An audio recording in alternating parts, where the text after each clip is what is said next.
मैं राधारमण पांडे एक बार फिर से आप लोगों के बीच अपने आर्टिकल का इस कॉन्सेप्ट क्रांति चैनल के माध्यम से तीसरा वीडियो लेकर के मैं आप लोगों के बीच में शरीक हो रहा हूँ। जैसा कि मैंने इस चैनल का नाम कॉन्सेप्ट क्रांति दिया है, तो मैं आप लोगों को बता देना चाहता हूँ कि इस कॉन्सेप्ट क्रांति के जरिए, इस चैनल के जरिए आप लोगों का जो कॉन्सेप्ट है, उस कॉन्सेप्ट में जो भी भ्रम बना होगा आर्टिकल को लेकर के, इस चैनल के जरिए आप लोगों के बीच में मैं लोगों के लिए क्रांति मैं लेकर के आ रहा हूं, ताकि इस चैनल के जरिए जो भी आप लोगों के दिमाग में भ्रम है आर्टिकल को लेकर के या किसी भी चीज को लेकर के, किसी भी ग्रामर पॉइंट से संबंधित चीज को लेकर के जो भी आपके दिमाग में चल रहा है वो आप लोगों से दूर हो जाए।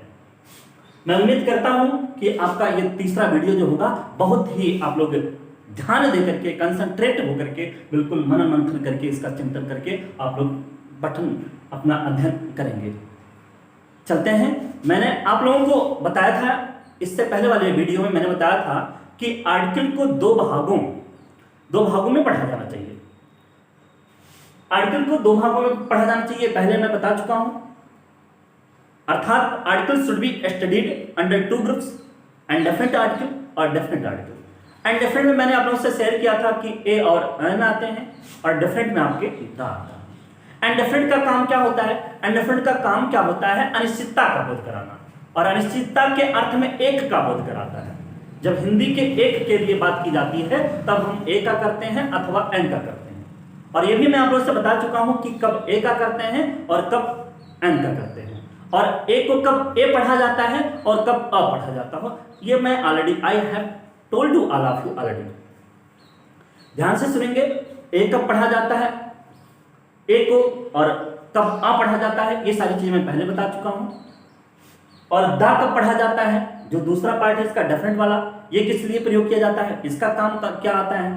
तो पहले मैंने बताया था आर्टिकल में जो पहला आपका पार्ट था, यहां पर ये वाला पोर्शन जो आपका था, जो इंडेफिनिट था, ये वाला, इसमें मैंने बताया था इसमें दो आपका ए और एन, इसको आप ए भी पढ़ते हैं और आ भी पढ़ते हैं, ऑलरेडी मैंने बता दिया है। यहां पर इसको आप एन भी पढ़ते हैं और अन भी पढ़ते हैं, जबकि अप्रोप्रिएट अगर देखा जाए स्मार्ट लैंग्वेज के जरिए तो अन आपका बेहतर है और आ आपका, ये मैं ऑलरेडी आप लोगों से बता चुका हूं। अब बात आती है कि कहां करते हैं, इसको भी मैंने बता दिया है। आपका ये जो आर्टिकल आता है ये किसके लिए काम करता है? नाउन के लिए काम करता है। पहले प्रयोग किस के पहले किया जा सकता है? इसको या तो ऐसा शब्द होगा जो एडजेक्टिव होगा, या तो ऐसा शब्द होगा जो नाउन होगा, उन्हीं से पहले इसका प्रयोग किया जाता है। इसका हो या दूसरा पार्ट जो इसका डेफिनेट वाला है, ये वाला, इन दोनों में से डेफिनेट जो आपका होता है, इन दोनों में से किसी का भी प्रयोग जब किया जाएगा तो जिसके पहले हम कर रहे हैं वो शब्द क्या होना चाहिए? या तो एडजेक्टिव होना चाहिए और या ही आपका नाउन होना चाहिए। लेकिन कार्य किसके लिए करेगा, यानी इसका वर्क किसके लिए होता है, ये भी बता चुका हूं। इसका वर्क किसके लिए होता है? इसका वर्क जो होता है नाउन के लिए होता है, यानी स्टैंड फॉर नाउन। और प्रयोग किसके लिए? प्रयोग बिफोर, किसके बिफोर? एडजेक्टिव के अथवा एडजेक्टिव और एन के। Here a is stand for adjective and n is stand for noun. इन दोनों के पहले आपका प्रयोग किया जाएगा और वर्क इसका होगा एन के लिए। ये पूरा ग्राफ मैं बता दे रहा हूं। आर्टिकल क्या है? पार्ट ऑफ एडजेक्टिव, ए का पार्ट है, ए का, ए बोले तो एडजेक्टिव। ए स्टैंड फॉर, मैंने पार्ट्स ऑफ स्पीच में शॉर्ट में आप लोगों को बताया, ये पार्ट है, एडजेक्टिव का पार्ट है। वर्क क्या है? वर्क किसके लिए? नाउन के लिए। पहले यानी प्रयोग इसका कहां, यूज इसका कहां होगा? यूज इसका कहां होगा? बिफोर होगा। किसके? एडजेक्टिव के अथवा नाउन के, इन्हीं दोनों के पहले किया जा सकता है। अब ध्यान से सुनेंगे आप लोग। ये जो आपका ए है और एन है, इसका बोध एक के अर्थ में होता है जब कोई नाउन और काउंटेबल नाउन होता है। काउंटेबल नाउन जब सिंगुलर फॉर्म में होता है तब ए अथवा एन का प्रयोग किया जाता है। और कब किया जाता है ए का, कब किया जाता है एन का, ये मैं ऑलरेडी बता चुका हूं। इसका प्रयोग जब किया जाता है, जिस शब्द से पहले करने जा रहे हैं उसका मैं फिर से एक बार, साउंड जो होना चाहिए, इसका जो बेस्ड है यूज करने का जो बेस है वो बेस्ड ऑन, मैंने बताया है based on sound, based on sound, sound के आधार पर इसका प्रयोग किया जाना चाहिए। कैसे, कहां ए का कहां अन का, इसको साउंड के आधार पर अगर आपका आ से लेकर और अह तक हिंदी में मान लीजिए, वैसे वोकल की बात करते हैं, कंठ से जो निकलते हैं, जहां पर स्वर से आवाज निकलती है स्वर, तो वहां पर हम किसका प्रयोग करते हैं, हम अन का करते हैं। और जहां पर का से लेकर और ज्ञा तक ये साउंड जो निकलता है, का से लेकर के ज्ञा तक जहां साउंड निकलता है, वहां जब हम बात करते हैं तो किसका, ए का प्रयोग करते हैं और इसका प्रयोग यहां करते हैं। जैसे अगर मैं लिख दूं, कोई शब्द यहां पर लिख रहा हूं, मैंने लिख दिया, बच्चों की सोच होती है, उनको बताया गया होता, पढ़ाया गया होता कि अंग्रेजी अल्फाबेट में जो 5 स्वर हैं, अगर उनसे बनने वाले जो शब्द होते हैं, चाहे एडजेक्टिव या नाउन, उन्हीं के पहले आते हैं ये आर्टिकल, तो वो जिस शब्द से शुरू हो रहे हैं उनका पहला अक्षर अगर इनसे आता है तो उनके पहले एन, नहीं तो आ। ऐसा कुछ नहीं है बेटा, उस पर ना जाइए, कॉन्सेप्ट सीखिए, कॉन्सेप्ट क्रांति के चैनल के माध्यम से आप लोग सीखिए, ऐसा कुछ नहीं है। इस चीज को ध्यान रखेंगे तो आप लोगों के दिमाग में वो चीजें चली आएंगी स्वतः। जैसे मैं लिख रहा हूं, यहीं पर मैंने लिख दिया 1 EYED eyed man, 1 eyed man मैंने लिख दिया, एक आंकड़ा लगा। अब देखेंगे तो यहां पर लिखा गया है क्या, आप देख रहे हो ओ अक्षर लिखा गया है, और इस ओ अक्षर से जब इसका प्रोनाउंस करेंगे, प्रोनाउंसिएशन होगा तो क्या हो जाएगा, ऐसे होगा, 1 होगा। अब देख रहे हैं किससे आ रहा, का से ज्ञा के बीच में आ रहा है, तो हम ये कहां क्या लगाएंगे, ए लगाएंगे, क्या लगाएंगे, ए लगाएंगे। और यही जब हम ऑरेंज लिख दें, ऑरेंज अगर लिखेंगे तो क्या हो जाएगा आपका, ये ऑरेंज आ रहा है तो किससे आ रहा है, इस वाले से आ रहा है, तब हम किसका प्रयोग करेंगे, तब हम एन का प्रयोग करेंगे, किसका प्रयोग करेंगे, अन का प्रयोग करेंगे। हमको ये समझना है, एक बार फिर से आप ध्यान देंगे, अगर ये साउंड लेकर के आ रहा है इसके बीच का तो आपको अन लगाना है, और अगर का से ज्ञा के बीच का आ रहा है तो आपको ए लगाना है। ये तो कॉन्सेप्ट था आपका क्या, इंडेफिनिट आर्टिकल, और किसके अर्थ में, एक के अर्थ में, एक माने यानी कि सिंगुलर नाउन के, सिंगुलर नाउन के लिए इसका प्रयोग किया जाएगा। प्लूरल नाउन के पहले अगर कहीं पर किया जाता है तो वाक्य क्या हो जाएगा, गलत हो जाएगा। जैसे मैंने कह दिया राम, मैं आप लोगों को फिर से लिखना चाहूंगा और बताना चाहूंगा, Ram is a good boys, अगर मैं लिख दे रहा हूं बॉयज। अब ध्यान देंगे यहां पर बॉयज है, प्लूरल नंबर में है, और ये आपका क्या है, ये कौन सा आर्टिकल है, ये सिंगुलर नंबर का बोध कराता है। इसलिए आपको ये जो वाक्य है ये बिल्कुल कॉन्सेप्ट से क्या है, गलत है, अर्थात रॉन्ग है। इसलिए हमको इस ए इंडेफिनिट आर्टिकल का प्रयोग प्लूरल नाउन के लिए कभी नहीं करना चाहिए। हम उसके लिए दा का प्रयोग कर सकते हैं, दा का प्रयोग सिंगुलर और प्लूरल दोनों के लिए किया जा सकता है, लेकिन दा का प्रयोग जो है हम सिंगुलर प्लूरल के लिए कर सकते हैं, लेकिन ए और एन का प्रयोग हम प्लूरल के लिए कभी नहीं करेंगे। अगर कर देंगे तो गलत हो जाएगा। अब बात आती है ये डेफिनिट आर्टिकल का, फिर से आप लोग समझेंगे। इंडेफिनिट आर्टिकल आपने समझ लिया है, अब आप समझेंगे डेफिनिट आर्टिकल। आपका जो पहला आर्टिकल में पहला पार्ट था आपका इंडेफिनिट था, जिसमें मैंने ए और एन को बताया। अब मैं आप लोग के बीच में डेफिनिट आर्टिकल को रखना चाहता हूं। ये डेफिनिट आर्टिकल क्या है आपका, डेफिनिट आर्टिकल में आपका एक वर्ड आता है द। ये क्या है, इसका सेंस क्या है और इसका प्रयोग हम कब करते हैं। जैसा कि नाम लिखा गया था इसका द, इसको हम क्या क्या पढ़ सकते हैं, इसको हम दा भी पढ़ सकते हैं और इसको दी भी पढ़ सकते हैं। दी कब पढ़ना होगा, जब उसका साउंड क्या होगा, साउंड उसका ऐसे आ से लेकर अह तक निकल के आता है तो हम इसको क्या पढ़ेंगे, दी पढ़ेंगे। और अगर इसी का साउंड क्या निकल करके का से लेकर के ज्ञा तक आता है तो हम क्या पढ़ेंगे, दा पढ़ेंगे। दा और दी, ये कॉन्सेप्ट आपका क्लियर हो गया। कॉन्सेप्ट क्रांति चैनल के माध्यम से आप लोगों ने इन सब चीजों को देख लिया, इसका प्रयोग कैसे किया जाता है। अब मैं इसका यूज कहां किया जाता है आप लोगों को बताना चाहूंगा। कॉन्सेप्ट इसका समझना है हमको, किसका, द का। ये निश्चितता का बोध कराता है। किसका बोध कराता है, निश्चित कोई चीज करता है। जैसे मान लीजिए कोई नाउन बताया गया, हमने बताया है आप लोगों को कि नाउन की आवृत्ति से बचने के लिए हम नाउन के स्थान पर किसका प्रयोग करते हैं, प्रोनाउन का। यानी यन की आवृत्ति यानी जी स्टैंड फॉर नाउन, मैं ऑलरेडी बता चुका हूं अपने पार्ट्स ऑफ स्पीच में शॉर्ट फॉर्म में। ये क्या करता है, पी क्या करता है, ये पी यानी pronoun, P stand for pronoun.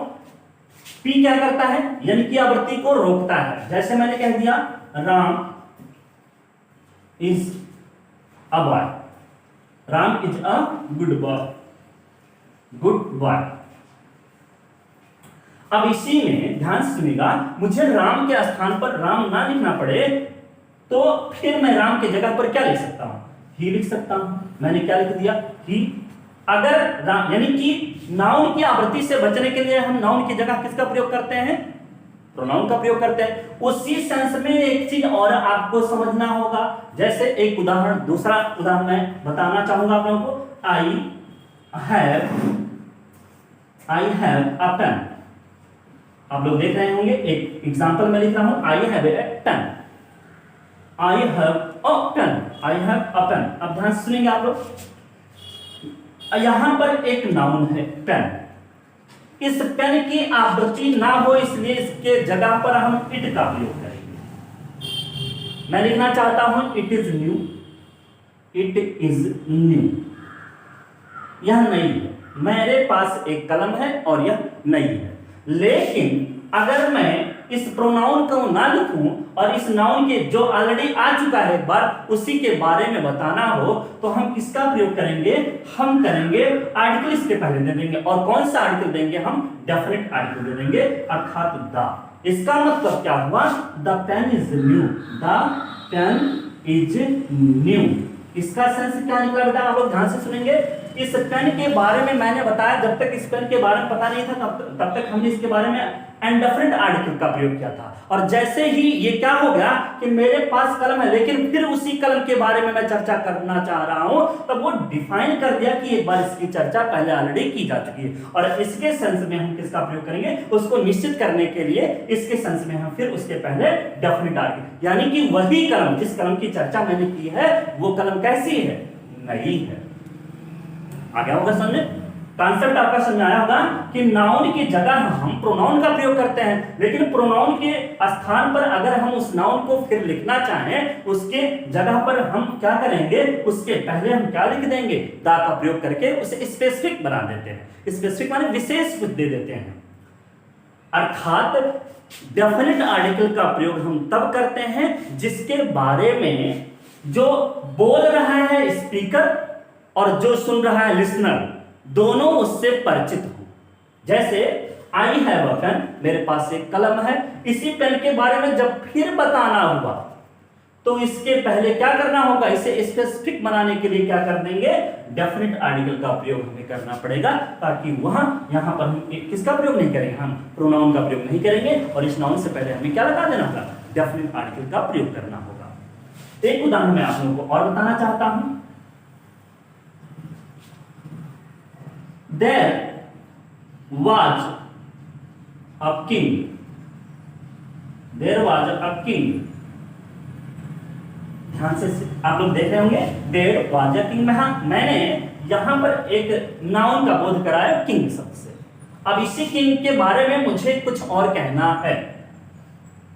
अगर मैं लिखता हूं कि तो इसका स्थान यानी इस नाउन का स्थान किसने, इसकी आवृत्ति से बचने के लिए मैंने इसके स्थान पर ही का प्रयोग कर दिया। लेकिन मुझे फिर उसी के बारे में बताना है, तो चर्चा करनी है उसी के बारे में, तो मैं क्या लिखूंगा, अगर मैं किंग लिख रहा हूं फिर उसी के बारे में तो यानी कि दूसरे की बात हो जाएगी। लेकिन मुझे उसी के बारे में चर्चा करना है जिसके बारे में मैं ऑलरेडी बोल चुका हूं, तो मुझे क्या करना होगा, द किंग। क्या करना होगा, द, यानी उसे डेफिनेट कर देना होगा, उसे निश्चित कर देना होगा, उसे स्पेसिफिक बना देना होगा, तो हो जाएगा द किंग। अर्थात ये क्या करता है, ये जिसकी पूर्व में चर्चा किए होते हैं, जिस नाउन की, क्योंकि काम किसके लिए कर रहा है, नाउन के लिए कार्य कर रहा है, आर्टिकल किसके लिए कार्य करता है, नाउन के लिए कार्य करता है, तो उस नाउन की जिसकी पहले हमने चर्चा की है, अभी उसी के जिसके बारे में हमने चर्चा की है उसी के बारे में फिर बता रहा, तो उसे स्पेसिफिक बना दे रहा, उसे निश्चित कर दे रहा, तो हम क्या करेंगे, उसके पहले उसको निश्चित करने के लिए, उससे स्पेसिफिक बनाने के लिए हम डेफिनेट आर्टिकल दा का प्रयोग कर देते हैं। डेफिनेट आर्टिकल दा का प्रयोग सिंगुलर नंबर नाउन और प्लूरल नंबर नाउन दोनों के पहले किया जा सकता है, लेकिन इंडेफिनिट आर्टिकल का प्रयोग सिर्फ सिंगुलर नंबर काउंटेबल के साथ किया जाता है और प्लूरल के साथ नहीं किया जा सकता। पहला भ्रम कि आपको इंडेफिनिट और डेफिनिट क्या था, हमको जब आर्टिकल पढ़ते हैं तो आर्टिकल को दो पार्ट में, पहला आपका इंडेफिनिट, दूसरा आपका डेफिनिट। इंडेफिनिट में ए और एन आया, डेफिनिट में आपका द आया। इंडेफिनिट का प्रयोग सिंगुलर नंबर के लिए किया जाता है और हम प्लूरल नंबर के लिए नहीं कर सकते हैं, लेकिन डेफिनिट आर्टिकल का प्रयोग हम सिंगुलर के साथ और प्लूरल के साथ दोनों के साथ कर सकते हैं। और किसके लिए करते हैं, उसे स्पेसिफिक बनाने के लिए करते हैं। गाइस, आप लोगों के समझ में आया होगा कांसेप्ट क्रांति के माध्यम से, इतना मैंने आप लोगों को शेयर किया। और फिर मैं थोड़ा सा बता देना चाहता हूं, कुछ बच्चों के दिमाग में आता है कि जहां पाए वहीं पर हम आर्टिकल दे दें। अगर किसी से पूछा जाए कि आर्टिकल किस लिए आया है, क्या काम है इसका, तो बेवजह कहीं कहीं पर कुछ ऐसे वाक्य आ जाते हैं जहां पर आर्टिकल का प्रयोग कर दिया जाता है, उसका कोई सेंस नहीं वहां निकलता है। तो हमको यह समझना है कहां आर्टिकल का प्रयोग किया जाना चाहिए और कहां नहीं किया जाना चाहिए। अभी आप लोगों ने सीखा कि इंडेफिनिट का प्रयोग कहां किया जाना चाहिए, फिर इंडेफिनिट में ए और एन का प्रयोग कहां किया जाना चाहिए। मैं फिर एक बार बता देना चाहता हूं, इंडेफिनिट आर्टिकल में ए और एन, ए का प्रयोग जहां पर का से लेकर के गा तक, यानी ज्ञा तक, का से लेकर के ज्ञा तक आता है, तो वहां पर हमने क्या करना होगा, प्रयोग किसका, ए का। और जहां अ से लेकर के अह तक उच्चारण यानी साउंड आ रहा है, वहां के लिए हम किसका प्रयोग करेंगे, एन का प्रयोग करेंगे, एन का। अब और ये जो आपका डेफिनेट आर्टिकल है, ये दा और दी पढ़ा जाता है, दा कब पढ़ा जाता है, मैंने इसको भी क्लैरिफाई करना चाहा आप लोगों के समक्ष। अब बात आती है कहां आर्टिकल का प्रयोग किया ही नहीं जाना चाहिए, और हम घर बैठते हैं और ये भी समझना है कहां किया जाना चाहिए। तो सबसे पहले हम समझते हैं, थोड़ा सा मैं आप लोगों को और टाइम आप लोगों से लेना चाहता हूं, और मैं आप लोगों को एक कॉन्सेप्ट देना चाहता हूं कि अगर कोई नाउन प्रॉपर नाउन है,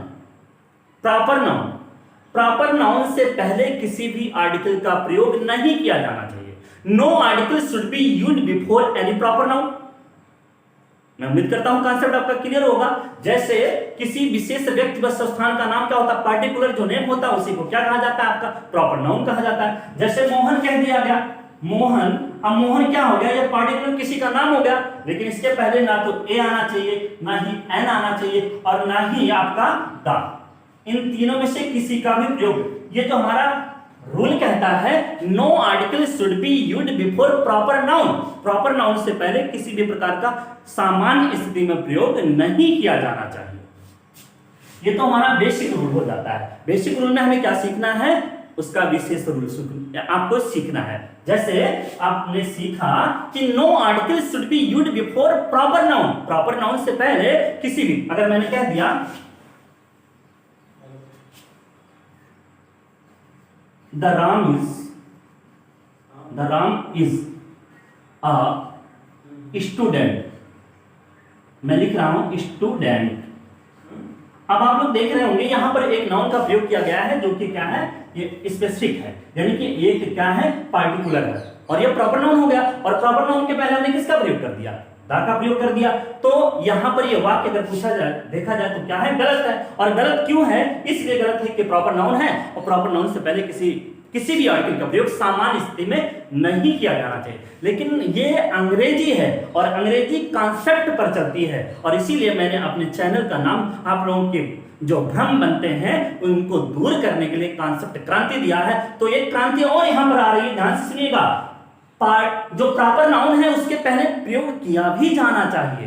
पहले हमने बताया बेसिक रूल में, no article should be used before proper noun. Proper noun से पहले नहीं किया जाना चाहिए, लेकिन किया जाता है। जैसे जहां पर कंडीशन और टर्म आ जाते हैं, कंडीशन और टर्म, सपोज दैट किसी मां के लिए मां का जो लाडला बेटा होगा वह भी प्यारा होगा, उस मां का जो पति होगा वह भी, यानी उसका जो हस्बैंड होगा वह भी प्यारा होगा। लेकिन कोई ऐसी कंडीशन आ जाती है कि चूज करना है, यानी चुनना है दोनों में से आइदर सन और हस्बैंड, दोनों में से किसी एक को चुनना है, तो उसके लिए कंडीशन आ गई। अब उसे किसे चुनना है, किसी एक को ही चुनना है और हस्बैंड को उसे चुनना होगा। तो यही यहां बात आती है, सारे नियम कानून सारे कॉन्सेप्ट बदल जाते हैं जब जहां क्या कंडीशन आ जाती है। तो कुछ ऐसे कंडीशंस पढ़ते हैं जहां पर अभी मैंने जैसे नियम बताया, the Ram is a student, मैंने कह दिया। अब ये राम क्या था, प्रॉपर नाउन था, और इस प्रॉपर नाउन से पहले आपका क्या लगा, आपका डेफिनेट आर्टिकल दा लगा। कोई भी आर्टिकल लगे लेकिन वो क्या हो जाएगा, गलत हो जाएगा। लेकिन प्रयोग किया जा सकता है किस कंडीशन में, मैं बता रहा हूं। जैसे एक बहुत पॉपुलर सेंटेंस है, आप लोग जानते भी होंगे, Kalidas is the Shakespeare of India. आप ध्यान से सुनिएगा, Kalidas is the Shakespeare of India. अब ये क्या है, कालिदास, अब जो उनके गुण, अगर किसी व्यक्ति विशेष अर्थात प्रॉपर नाउन के व्यक्ति विशेष जो भी हम कहते हैं, उसकी गुणवत्ता का बोध कराया जाए, उस व्यक्ति की बात ना की जाए, उसकी गुणवत्ता का बोध कराया जाए, तो उससे पहले हम दा का प्रयोग करते हैं, अर्थात डेफिनेट आर्टिकल का प्रयोग कर सकते हैं। जैसे he is the Sachin Tendulkar of my team. अब मैंने क्या किया, या मोहन कह दिया, मोहन, मान लीजिए मैंने ही कहा तो आपका क्या हो गया, आपका प्रोनाउन हो गया। लेकिन मैंने कह दिया मोहन इज द, जैसे कोई टीम है और उस टीम में मैंने क्या कह दिया, मोहन का नाम ले लिया। मोहन कैप्टन है या कोई प्लेयर है, आम प्लेयर है, तो उसके लिए मैंने कह दिया मोहन, मैंने कह दिया द मोहन। अभी मोहन कह रहा हूं और मैंने द मोहन लगा दिया, अर्थात मैंने लिख दिया द मोहन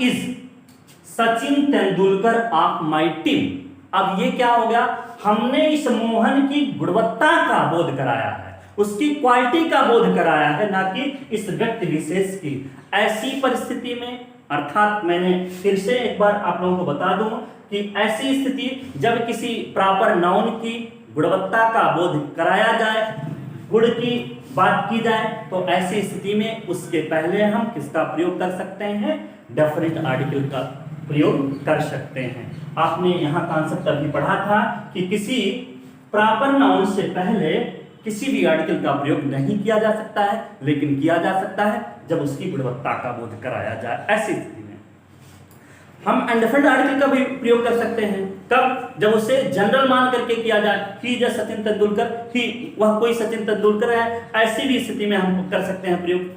ही जे सचिन तेंदुलकर, अर्थात जो वक्ता बोल रहा है वो जिसके लिए बोल रहा है, जो प्रॉपर है उसके बारे में वो अनजान है कि कौन है, वो आम व्यक्ति के तरीके से उसके बारे में बोध कराना चाहता है। तो ऐसी स्थिति में हम प्रॉपर नाउन से भी पहले आर्टिकल का प्रयोग कर सकते हैं, इंडेफिनिट का भी प्रयोग कर सकते हैं। और डेफिनिट का जब क्वालिटी का बोध कराना हो तो हम किसका प्रयोग करेंगे, दा का प्रयोग करेंगे। और जब क्या हो, जब उसे आम व्यक्ति की, किसी आम व्यक्ति, उस खास व्यक्ति को आम की तरह पेश किया जाए, तो क्या हो जाएगा, हम इंडेफिनिट आर्टिकल का भी प्रयोग कर सकते हैं। तो गाइस, हम उम्मीद करते हैं कि आप लोगों को इस चैनल के माध्यम से इस पार्ट्स ऑफ स्पीच में मैंने जो पढ़ाया था, उसके बाद मैंने आप लोगों को आर्टिकल और आर्टिकल का एक तीसरा वीडियो मैंने आप लोगों के समक्ष रखा है, और मैंने आप लोगों से उम्मीद की है कि आप लोगों के समझ में इस कॉन्सेप्ट चैनल के द्वारा जो आप लोगों को दिया जा रहा है वो बहुत ही बेहतर आप लोगों का चल रहा होगा, और पठन बहुत अच्छा आप लोगों का चल रहा होगा, मनन मंथन बड़ा अच्छा। और इस कॉन्सेप्ट के जरिए आप लोग कॉन्सेप्ट क्रांति के जरिए अपने कॉन्सेप्ट को, जितने भी कॉन्सेप्ट आपके क्या इल्यूजन में पढ़ रहे हैं, भ्रम में पढ़ रहे हैं, उनको दूर करने की कोशिश करेंगे। मैं उम्मीद करता हूं कि आप लोगों को समझ में आया होगा। Please subscribe my channel, share and also comment. जय हिंद।